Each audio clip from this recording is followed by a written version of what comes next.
Welcome to 221B Stories, where every story invites you into a world of secrets and surprises. Grab your coffee, stay curious, and share the thrill with fellow mystery lovers. Let's get started. Sherlock Holmes and the Curse of the Iron Crown. Chapter 1. A bitter chill gripped London that morning, the kind that seeped through even the thickest of wool coats and turned every breath into a ghostly plume. At 221B Baker Street, the fire crackled feebly against the frost creeping along the window panes. Dr. John Watson sat comfortably in his armchair, nursing a cup of strong tea, the latest edition of the Times open on his lap. The tranquility, however, would not last.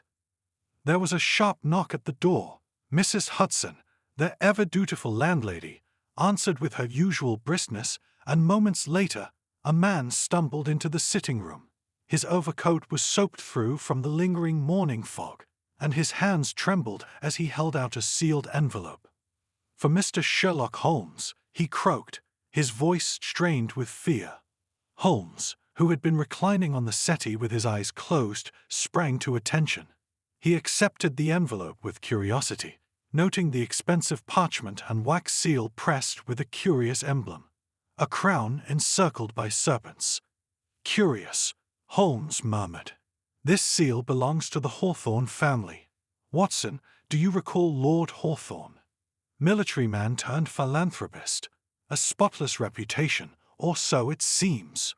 He broke the seal.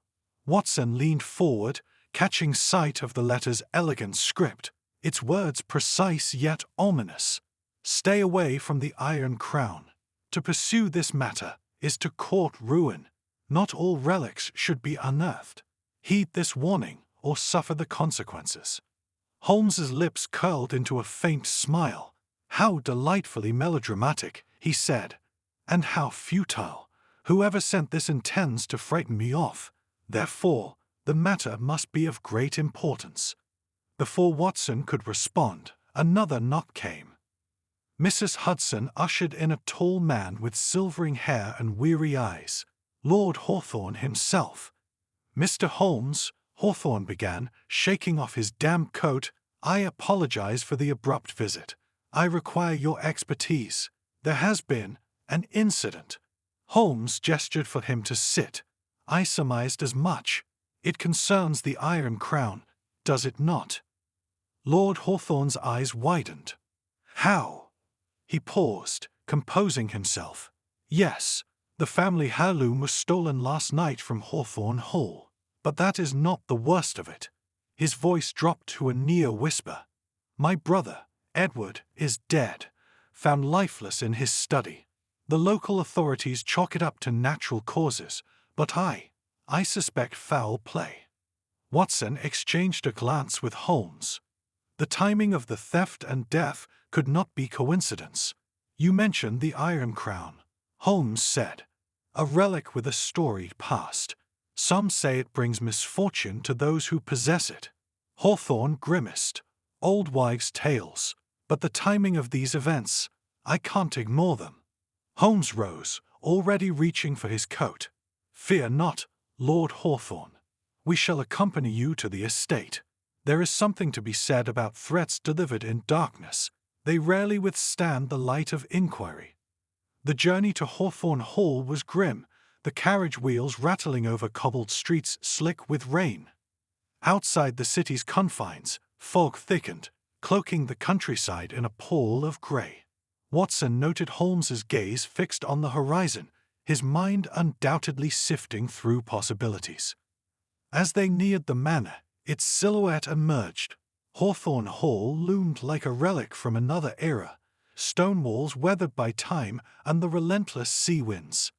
Gnarled trees clawed at the sky, their branches skeletal against the clouds. An unsettling stillness pervaded the grounds, broken only by the cawing of distant crows. Inside, the air was heavy with a mixture of aged wood, candle wax, and something less tangible, sorrow, perhaps. Lady Eleanor Hawthorne greeted them in the grand foyer, her face pale but composed. "Thank you for coming, Mr. Holmes," she said. Her voice was soft, yet carried an undercurrent of tension. "My husband is right to suspect something sinister. Edward, he was troubled before his death, muttering about the crown's curse." Holmes's eyes flicked to the grand staircase leading upward. "I would like to see the study where your brother-in-law was found." Lady Eleanor led them down a long corridor. The house creaked with each step, as though protesting their intrusion. Edward's study was a dim room lined with shelves of leather-bound books. A decanter of untouched brandy sat on the desk beside scattered papers. In the center lay a single withered rose. Watson frowned. An odd keepsake. Indeed, Holmes murmured, his gaze sweeping the room. His fingers brushed over the papers, ledgers, letters, and a half-written note. "The past cannot remain buried." A cryptic message, unfinished. Holmes knelt beside the chair where Edward's body had been found. No signs of struggle. But look.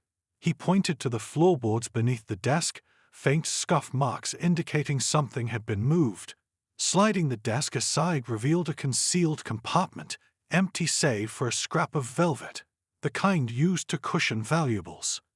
The crown was kept here, Holmes deduced. Who else had access to this room? "Only Edward, myself, and Charles, my husband's cousin," Lady Eleanor replied.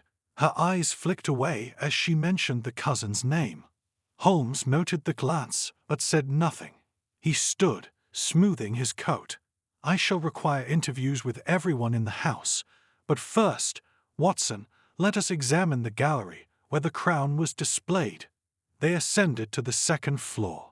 The gallery was vast, filled with portraits whose subjects seemed to peer down with quiet disapproval. In the center stood a pedestal, empty save for a faint outline where the crown once rested. Holmes circled it, stopping at a small smudge on the marble, oil, likely from a lantern. Near the window, he found a partially melted candle. Why would a candle be lit so near daylight? He mused aloud. Lord Hawthorne joined them, face drawn. It was Edward's doing, perhaps. He was paranoid lately. Holmes's expression darkened. Paranoia can be a defense or a sign someone knows too much. Watson glanced at Holmes. "What do you make of the letter? Someone clearly wanted you to stay away." Holmes smiled thinly. "Precisely why we shall do the opposite." Outside, the sky darkened as the first drops of rain began to fall. Thunder rumbled in the distance, as if nature itself sought to warn them. But Holmes pressed on, drawn not by superstition or threats, but by the unmistakable scent of truth buried beneath layers of deceit. The Iron Crown was gone. A man was dead. And yet, Holmes sensed these were merely the opening moves in a far more intricate game. Whatever lay ahead, the storm, both literal and figurative, had only just begun.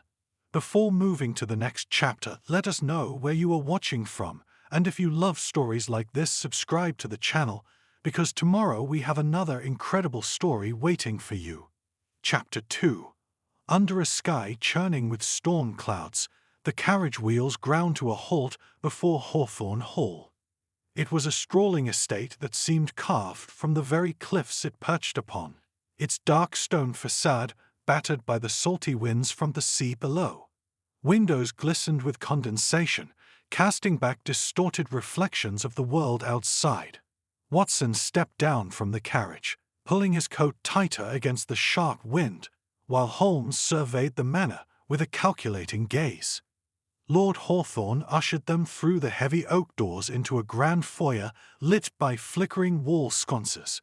The warmth of the interior did little to banish the oppressive atmosphere.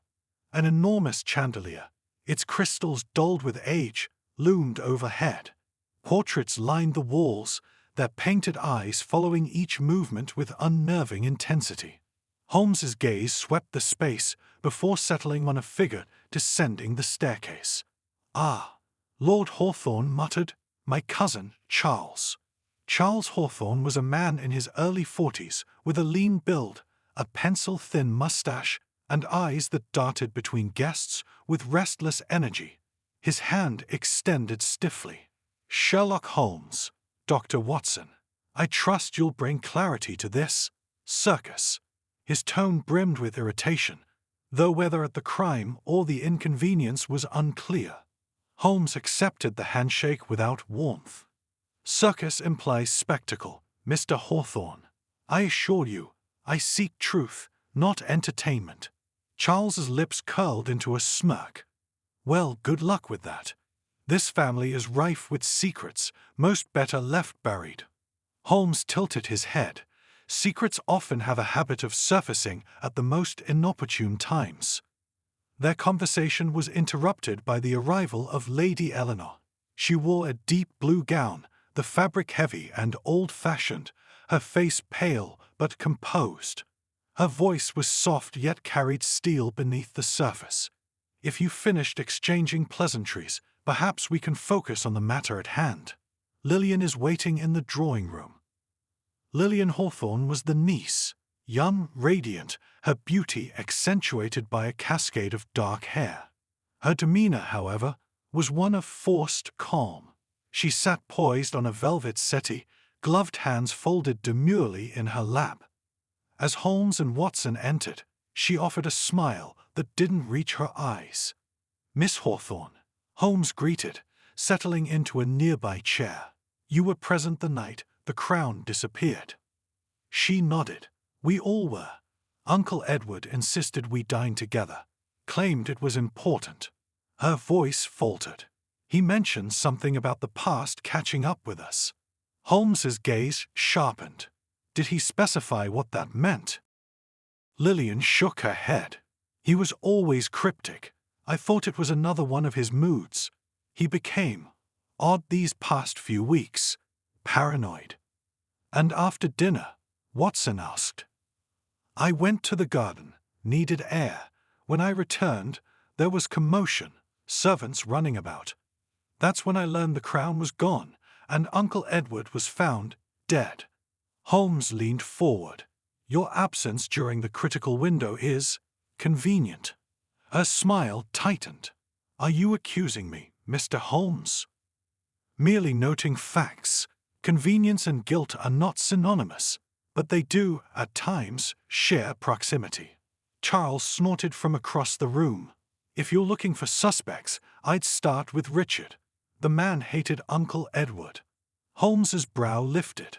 "Richard Hawthorne. I was under the impression he lived abroad. He returned last week."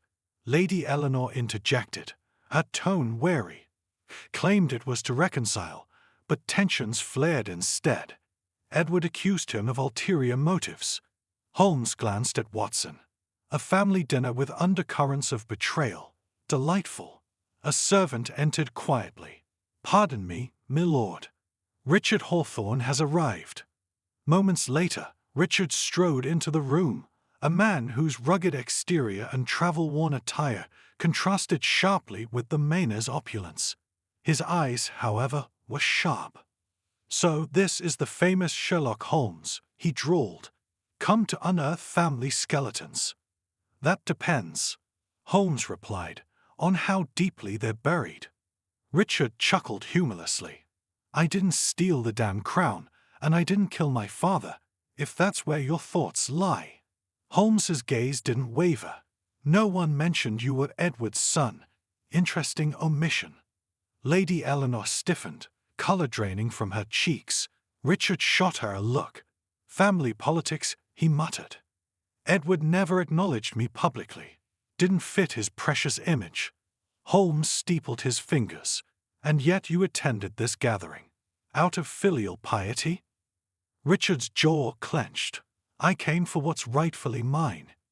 Edward owed me, he knew it." The room bristled with tension. Holmes finally rose. "This is a house weighted with more than just history. Secrets fester in shadows, but shadows always shrink beneath scrutiny." Lord Hawthorne cleared his throat. "Perhaps you'd like to examine the gallery, Mr. Holmes?" "Indeed."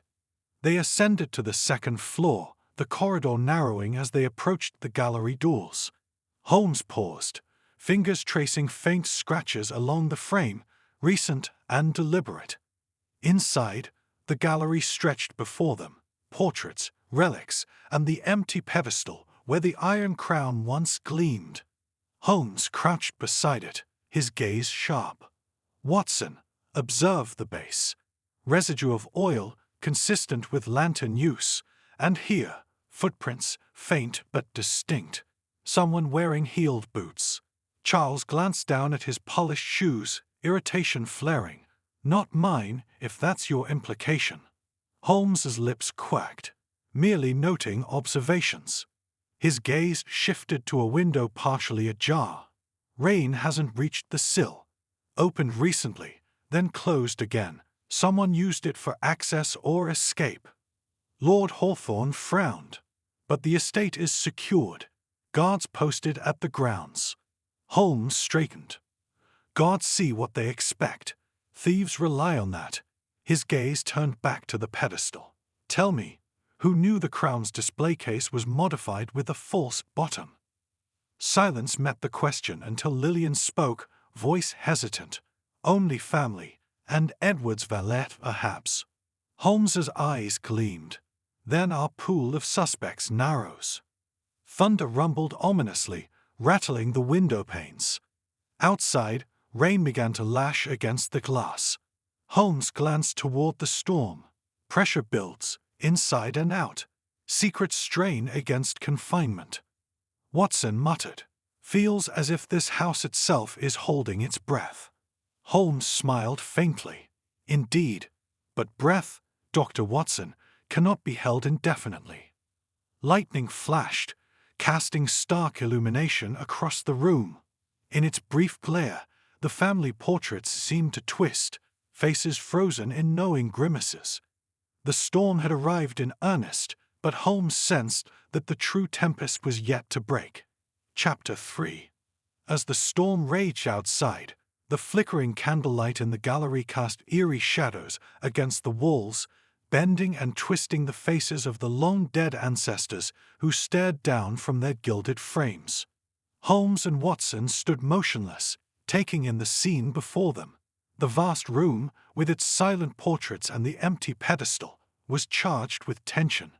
The stolen iron crown was the heart of the mystery, but something about the room told Holmes that the crown was only the surface of a much deeper, darker tale. Holmes's sharp eyes shifted from one family member to the next, each face betraying a different mix of guilt, fear, or resentment.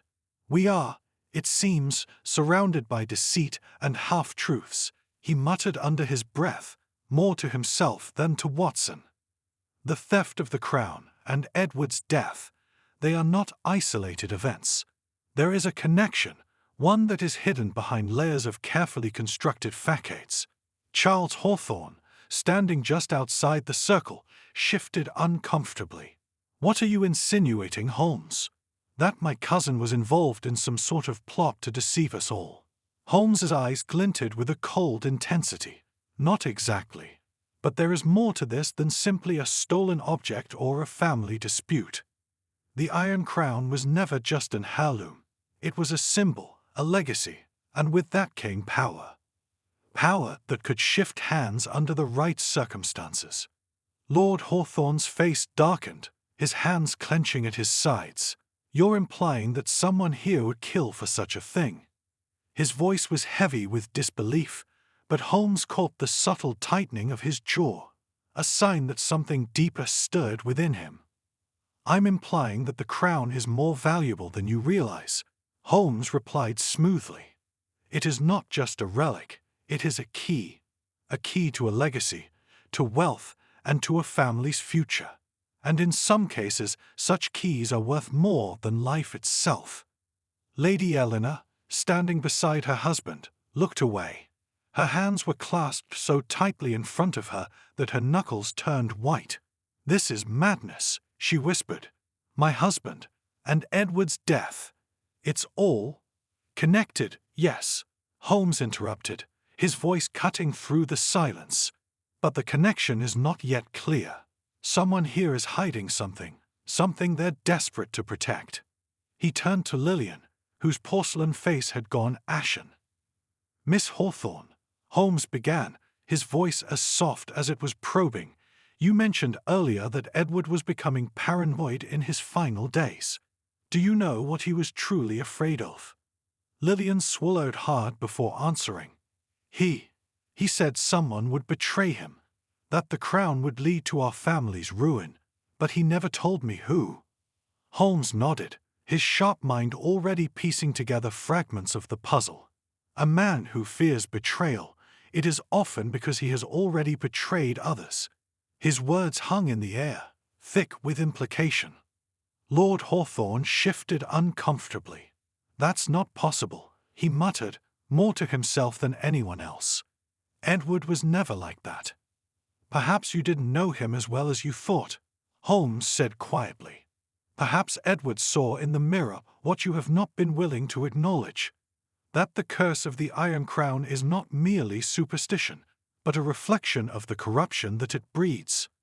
The room fell into a tense silence. Outside, the rain lashed harder against the windows, the wind howling as though it, too, were trying to force the truth out of its hidden crevices. Holmes motioned for Watson to join him near the pedestal. "We need to examine the surroundings more carefully," he said. "There is something here, something that we've overlooked." The two of them knelt beside the pedestal, their eyes sweeping the floor for any sign of what might have been left behind.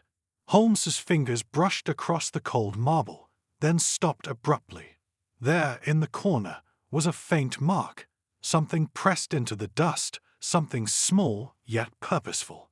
"A footprint," Holmes murmured.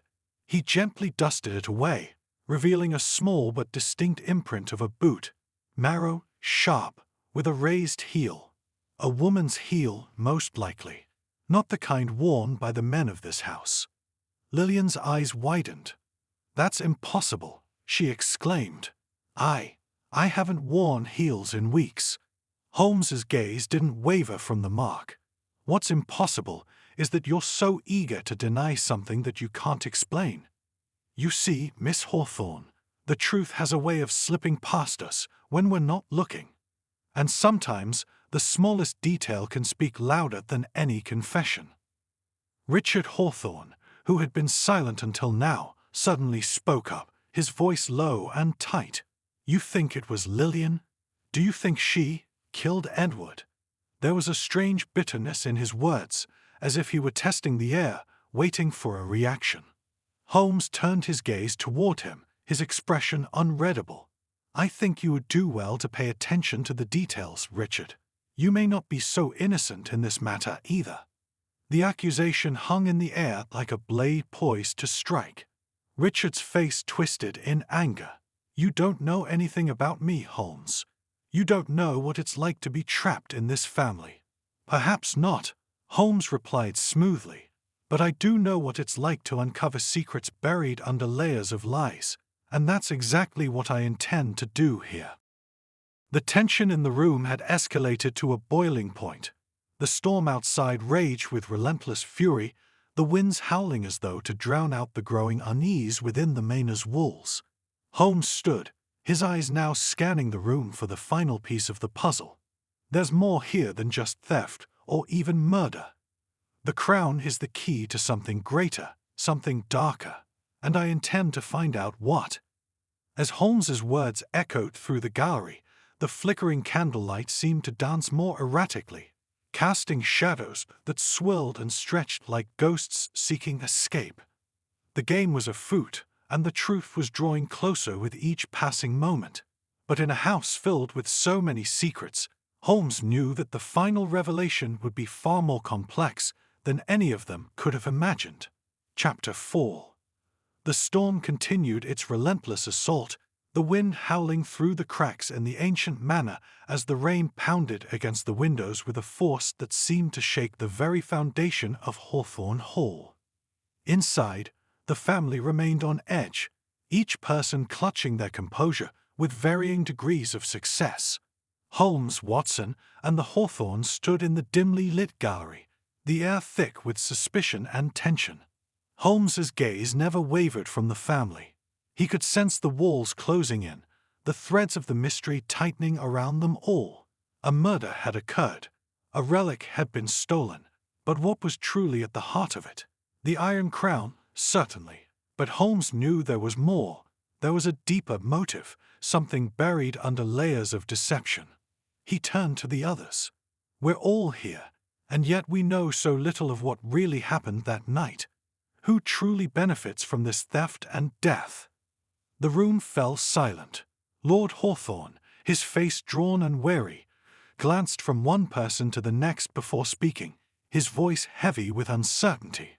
"It could be any of us, couldn't it?" he said, his words more to himself than to Holmes. "Each of us has something to gain or something to lose from the crown's disappearance. But it's not just about the crown anymore, is it?" "No," Holmes replied, his voice cool and calculated. "It never was." His gaze moved slowly across the room, from Lady Eleanor's rigid posture to Richard's clenched jaw. "This is about something far more valuable than mere wealth. This is about legacy, about power, and about control." Charles, who had remained uncharacteristically quiet up until now, scoffed bitterly. "Power? Legacy? Don't be absurd, Holmes. The crown is just a symbol, a trinket. No one here is trying to control anything." Holmes didn't respond immediately. He walked to the far side of the room, his footsteps echoing in the stillness. He paused in front of a portrait of an older man, his face grim and weathered, a crown of gold resting on his brow. "The crown, Mr. Hawthorne, is never just a symbol. It is the manifestation of your family's power, something passed down through generations. A crown isn't just worn by kings. It's wielded by those who seek to rule." "Enough of this," Richard suddenly interrupted, his voice rough, filled with anger. "We all know why we're here. My uncle's death is no mystery. He was a fool, always meddling with things he didn't understand." Holmes turned, his sharp eyes locking onto Richard. "A fool, you say? Or perhaps a man who saw too much too late. What exactly was it, Richard, that your uncle was afraid of? You claim he was a fool, but you know something that would make him fear for his life, don't you?" Richard's face twitched. He glanced quickly at his father, as though seeking support, but Lord Hawthorne remained silent, his face a mask of indifference. Finally, Richard exhaled sharply, a bitter laugh escaping his lips. "You're wrong, Holmes. Edward was paranoid, yes, but it wasn't the crown that drove him mad. It was the knowledge of what it would cost to keep it, to keep the family secrets buried." Holmes's interest piqued, and he stepped closer. "Secrets? What secrets?" Richard hesitated, his eyes darting to Lady Eleanor. "Nothing that concerns you, Holmes." Holmes studied him for a long moment, his gaze unwavering. "I think it does concern me, Mr. Hawthorne, and I think it concerns your late uncle as well." Lady Eleanor, who had been silent throughout the exchange, finally spoke, her voice trembling. "Enough. Edward was not like you think. He was not trying to steal anything. He only wanted to protect us from the past. The crown," she faltered, her face pale. "The crown was never just an heirloom. It was a key to something terrible, a secret that should never see the light of day." Holmes's eyes narrowed. "A key to what, Lady Hawthorne?" Her hands clasped together in front of her, her fingers twisting in agitation. I cannot say. It's too much, too dangerous." Watson stepped forward, his voice firm. "You're saying the crown itself is not just a relic, that it has some kind of power?" Lady Eleanor nodded, her face etched with fear. "Yes, Edward. He was trying to protect us from it. He knew the truth, but he couldn't do it alone. And now he's dead, and the crown is gone." "Then tell us what the truth is," Holmes pressed, his voice steady, though his mind raced with the possibilities. "What is it that your family has hidden for so long? What is so dangerous that it would drive your uncle to this paranoia? And why are you afraid to speak of it? Lady Eleanor's eyes flickered with something: guilt, fear, perhaps a hint of relief.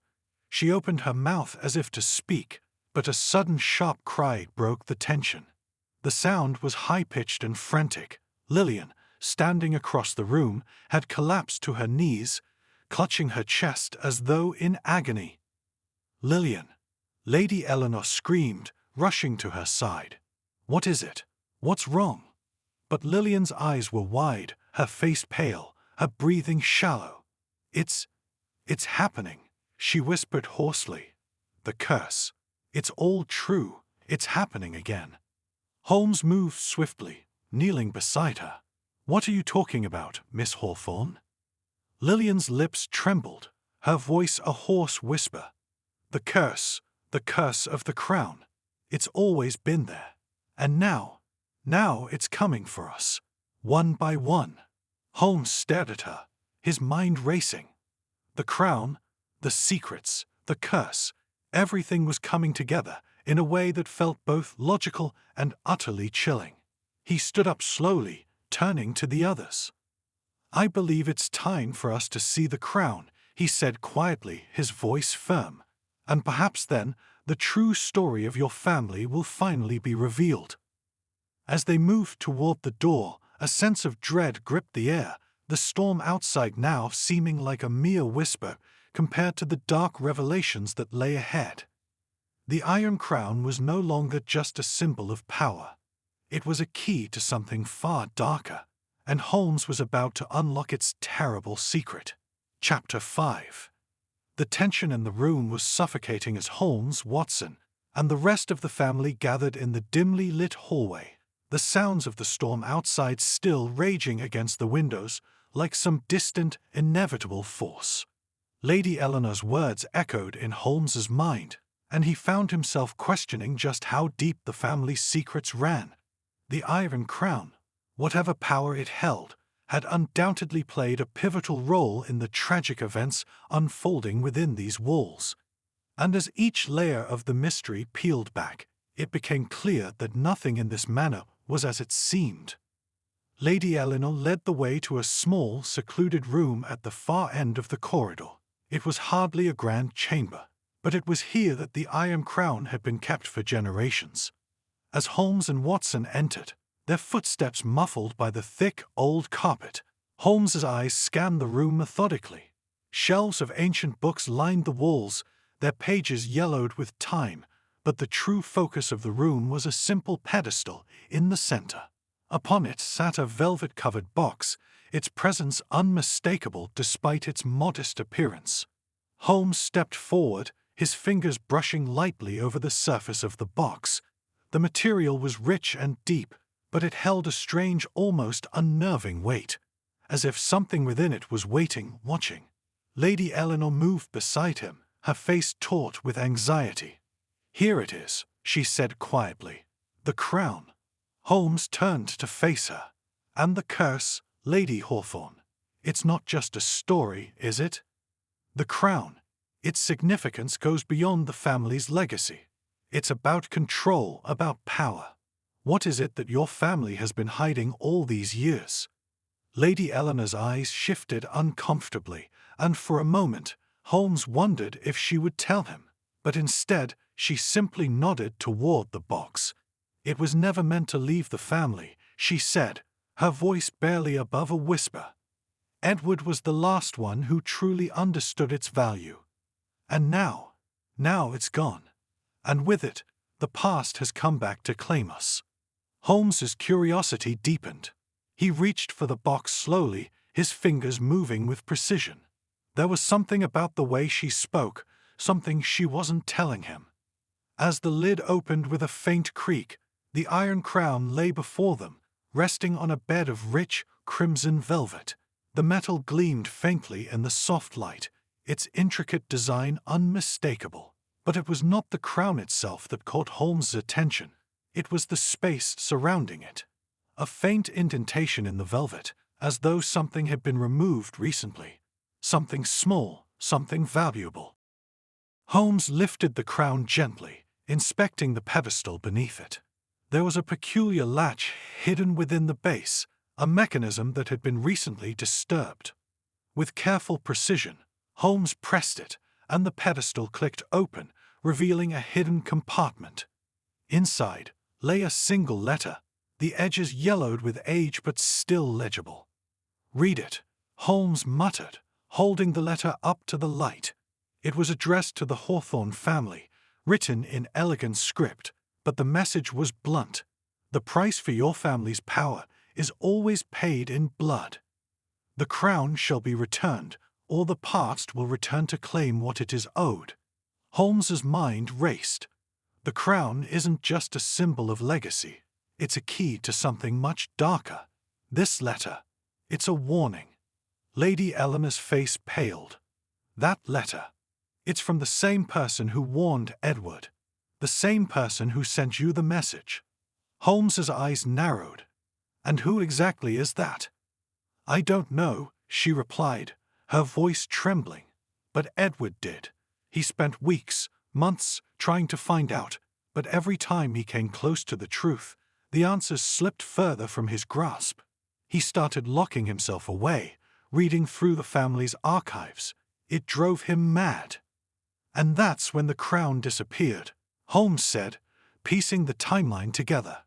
"You see, Lady Eleanor, your family is not just cursed by superstition. You're cursed by the choices made long ago.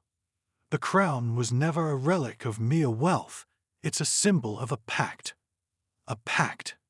Lady Eleanor echoed, her voice barely above a whisper. "Yes," Holmes replied, his tone steely. "A pact made long before any of you were born. Your family's rise to power came at a price, one that was paid in blood and secrecy.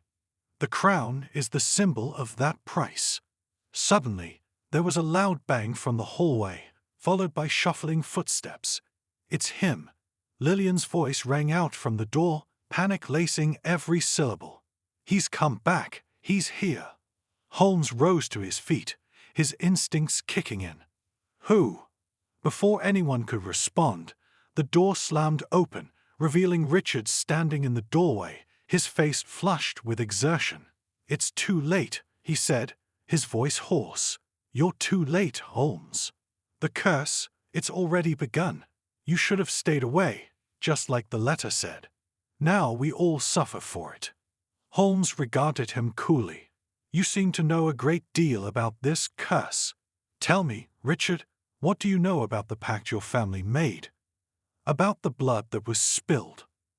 Richard's eyes flicked nervously to Lady Eleanor, who was now visibly shaking. "I don't know anything about that," he snapped. "But I know this. Edward was right. He tried to warn us, but none of us listened. Now the past is coming to collect its price." Lady Eleanor stepped forward, her voice trembling with fear. "It's too late, Richard. The crown, it's never meant to leave the family. And now, everything we've done, everything Edward tried to protect us from, is unraveling." Holmes stood between them, his mind working quickly. "What's happening, Richard? What are you not telling us?" Richard shook his head, his voice growing desperate. "It's him, the man who's been sending the warnings. He's the one who has the answers. And he's not interested in your family's legacy. He wants the crown, and if he doesn't get it, he'll make us all pay the price." Holmes turned to Watson, his expression grim. "The time for answers is running out, my friend. We need to find this man before it's too late." As Holmes turned back toward the group, the weight of the situation settled heavily on him. The curse was no longer just a superstition. The crown was no longer just an artifact. The true mystery lay not in what had been taken, but in what was about to be lost forever. Chapter 6.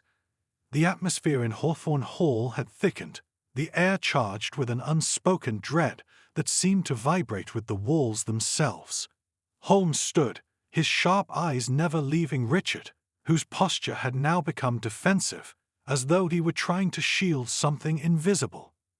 The storm outside, furious and unrelenting, mirrored the escalating tension within the manor. No one dared to speak for several moments, as though the very weight of the truth was pressing down on them all, suffocating them under its unyielding grip. Holmes's gaze flicked from Richard to Lady Eleanor, and then to the others, piecing together the puzzle, one thought at a time. He could sense the urgency. Time was slipping away, and every minute that passed meant the danger grew. Whoever this man was, the one who had been sending warnings, whoever it was that had planned this twisted game of cat and mouse, Holmes knew that they were now at the center of it all. The stakes were no longer just about the crown. The stakes were about survival. He spoke first, his voice steady, cutting through the room like a scalpel. "Richard, I'm assuming you know more than you're letting on. This isn't about superstition or paranoia. It's about something much darker, something that has been brewing for years. Edward knew it, and so do you." Richard stiffened, his eyes narrowing. He opened his mouth to speak but faltered, as if weighing his words. Finally he spoke, his voice low and strained. "Edward was right about everything. He was looking into something that has haunted this family for generations. But I didn't want to believe it. None of us did." Holmes didn't flinch.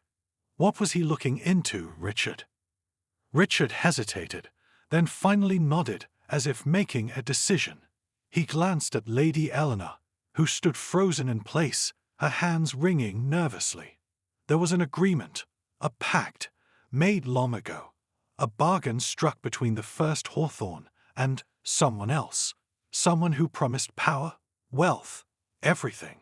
But in return, there would be a price, and that price would eventually be claimed. Lady Eleanor's voice trembled as she spoke, her words barely above a whisper. "You're talking about the curse, the one we've always believed was just a story, a myth passed down from generation to generation. But it's real. Edward uncovered it. He uncovered the truth." She closed her eyes, as though trying to block out the painful memory. "The first Hawthorne sold his soul for power, and we've been paying for it ever since." The room fell into an oppressive silence. The sound of the storm outside, now pounding against the walls like the wrath of some angry deity, was the only thing that filled the space between them. Holmes took a step forward. "What truth, Lady Eleanor?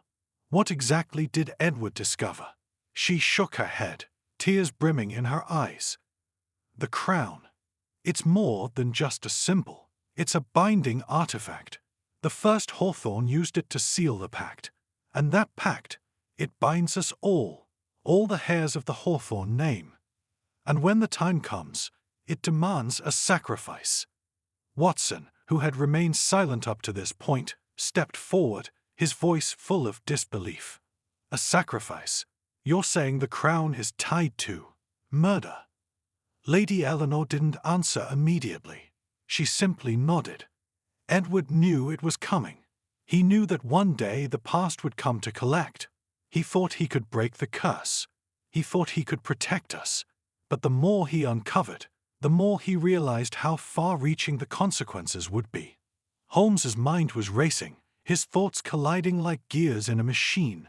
This was more than just an inheritance dispute. This was a curse born of greed, a legacy bound in blood. And the crown was not just a family heirloom. It was the key to something much darker, something that had been festering for centuries. The truth was there, buried beneath layers of history, but it was slipping further and further out of reach. He turned to the group, his voice cold with resolve. "We're running out of time. If what you say is true, then this is no longer just about the crown. It's about stopping the cycle. The price that was paid long ago is still being demanded. And whoever is behind this, they won't stop until they've claimed what they are owed." Richard swallowed hard, his face pale with a mixture of fear and regret. "You don't understand, Holmes. We can't stop it. We can't. The man who is behind this, he's coming for the crown. He's already claimed 2 lives. And now, he'll come for the rest of us. We'll be next." Holmes's gaze locked with Richard's, "Who is he, Richard? Who is this man?" Richard's voice dropped to a whisper. "His name is Henry Forsyth. He's the one who made the original pact with the first Hawthorne. The one who has been pulling the strings ever since. He's been hiding in the shadows, waiting. And now he's here. He's the one who's been sending the messages. The one who warned Edward, who warned you." Holmes took a step back, his mind racing. The name, Henry Forsyth. The man who had made the pact. The one who had claimed the power in exchange for the price of blood. It was all falling into place. But there was one thing that troubled him. Forsyth wasn't just some long-forgotten ancestor. He was someone who had lived through the generations, someone who had stayed hidden, like a phantom in the family's past.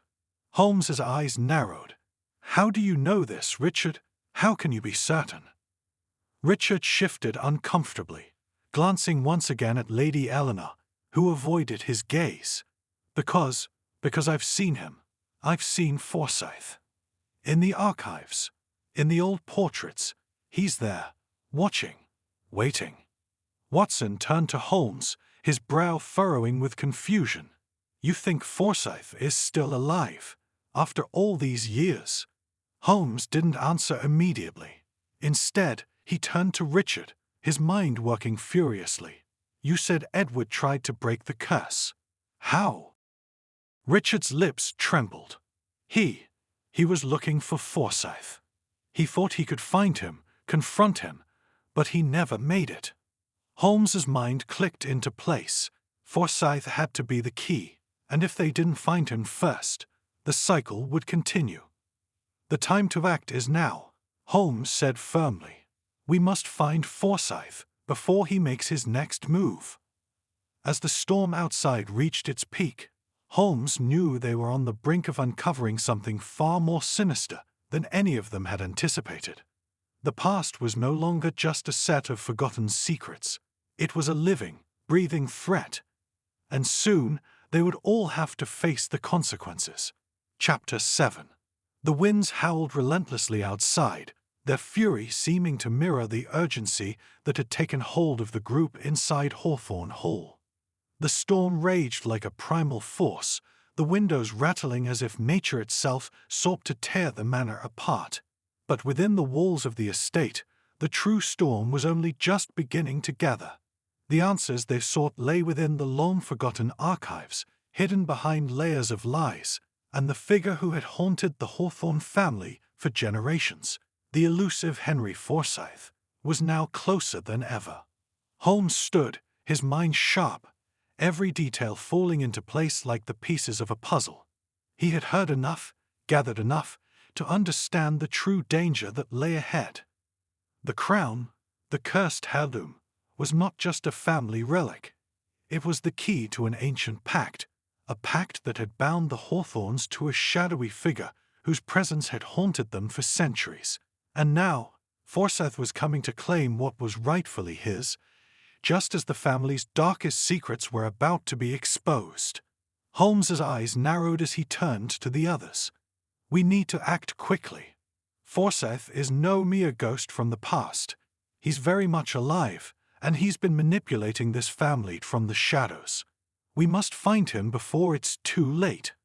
Lady Eleanor's face was drawn, her lips trembling. "But where do we look?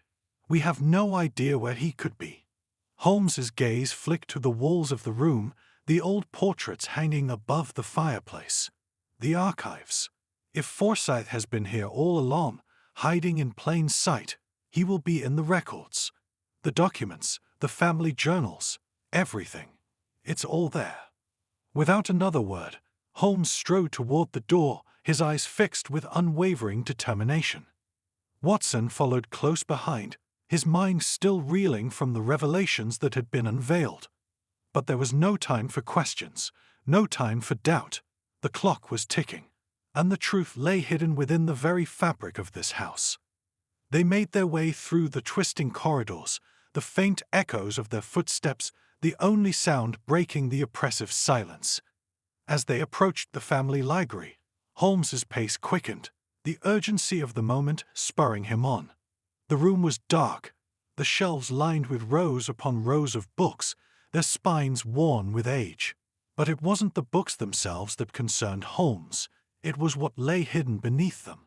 Holmes's fingers traced along the spines, his eyes scanning each shelf until he found what he was looking for, a wooden panel, cleverly concealed among the books.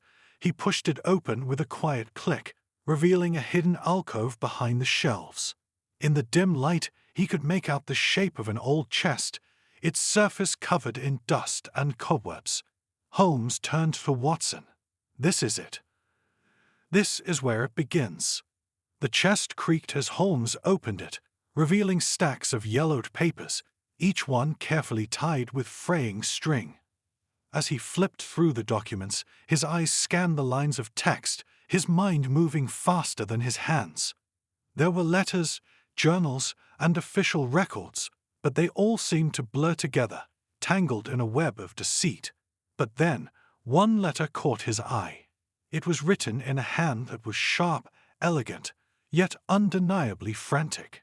Holmes's fingers trembled slightly as he opened the letter. The writing was hurried, as if the sender had known their time was running out. "To whom it may concern, the price of power is always paid in blood. Forsyth's pact is binding, and though we have sought to undo it, we are trapped. The curse he has placed upon us cannot be broken. If you find this, know that the crown must be returned to its rightful owner. But be warned, the cost will be high. Forsyth's thirst for power is unyielding. He will stop at nothing to reclaim what he believes is his, and should you try to interfere, you will pay the price." Holmes felt a chill crawl up his spine. The letter was signed only with a single name, Edward Hawthorne. It was clear now. Edward had known exactly what he was dealing with. Forsyth wasn't just a distant family connection or some long-lost ancestor. He was alive, and he was coming for the crown. Holmes straightened, his face grim. Edward was right. Forsyth is not a relic of the past. He's here, and he's been manipulating this family from the shadows for years. He was behind the theft, behind the deaths, and now he'll come for the rest of us. As the realization hit, Holmes's mind sharpened further. He had to find Forsyth, had to stop him before the man could enact whatever dark plans he had set in motion. The letters were clear. This was no ordinary criminal. This was someone who had been playing the game for centuries, pulling strings from the shadows, always one step ahead. Watson turned to Holmes, his expression a mix of concern and disbelief. "But where is he? How can we find him?" Holmes glanced at the letter once more, his fingers running over the delicate paper. "He's been hiding in plain sight. The records, the journals, they are the key. Forsyth will be here, in this house. We just have to look in the right places." He closed the chest, his mind racing with possibilities. "There is one last place we need to search, the family crypt." Watson looked puzzled. The crypt? But why there? Because Forsyth's pact didn't just bind the living. Holmes replied, his voice low, filled with certainty. It bound the dead as well. The crypt holds the answer to everything. It's where this curse truly began, and it's where it will end. With no time to lose, Holmes and Watson made their way toward the hidden passage that led beneath the house, their footsteps echoing in the eerie silence. As they descended into the crypt, the air grew colder, the walls damp and oppressive. The crypt was ancient, filled with rows of stone tombs that seemed to watch them, their surfaces covered in moss and grime. In the dim light, Holmes's eyes scanned the room, looking for anything out of place. He stopped in front of a large, weathered tomb at the far end of the crypt. "Here," he said quietly. "This is where it all started." The inscription on the tomb was faded, but there was one name that stood out: Henry Forsyth. The name was carved deeply into the stone, the letters almost as if they had been etched by some ancient hand. Holmes knelt before the tomb, running his fingers over the cold stone. "This is where he's been hiding all along," he murmured. "He's been bound to this place, this family, this curse, for far longer than we could have ever imagined. As he spoke, the room seemed to grow colder still, the air heavy with the presence of something ancient and malevolent. The storm outside raged louder, the wind shrieking through the crypt like the wailing of some long-forgotten soul. And then, as if summoned by the very words Holmes had spoken, a figure stepped out from the shadows, a figure cloaked in darkness, with eyes that burned with the knowledge of centuries. "Looking for me, Holmes." The voice was low, gravelly, and filled with a twisted amusement. Holmes stood, his heart pounding in his chest. He knew this was it, the final confrontation. Forsyth had come.